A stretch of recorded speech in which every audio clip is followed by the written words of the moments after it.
Hello, I'm Professor Xu. I'm Professor Jang. I'm Professor Liu. And I'm Professor Zhang. And today we'll be discussing rotational energy. Rotational motion is not difficult to understand after you've mastered linear motion. In rotational motion, many quantities have counterparts in translational motion.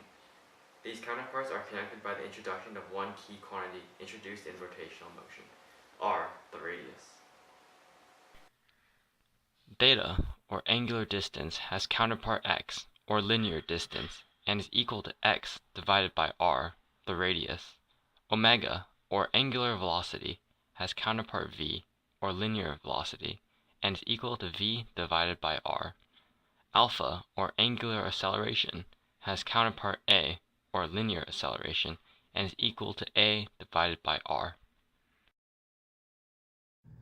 Torque is equal to force times radius. The radius refers to the distance from the center of rotation. The resulting angular acceleration depends on how hard you torque. The more you torque, the bigger alpha is. The wheel is really cool. In basic mechanics, you will encounter two different wheel scenarios, unpowered and powered wheels. Case 1 is the unpowered wheel, or any wheel that moves without an applied torque. One case of this is a wheel rolling down a hill.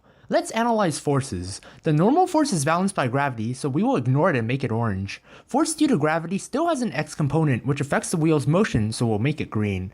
Notice that gravity acts at the center of rotation of the wheel and does not provide a torque. Now, we know that there must be friction at the point where the wheel touches the ground. What direction is this friction pointing? We observe that in this situation, the wheel would be rolling clockwise down the hill. Because none of the ready marked forces produce a torque, friction must be providing the clockwise torque, and thus must point backward to the left.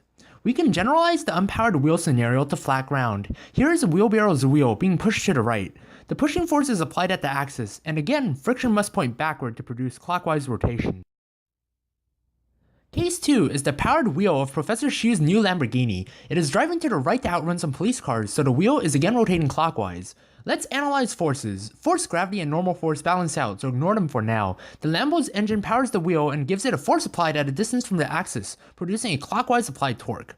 What direction is friction pointing? Because of the motor's torque, the wheel gives the ground a backwards force to the left, as shown. By Newton's third law, the ground gives the wheel a frictional force to the right.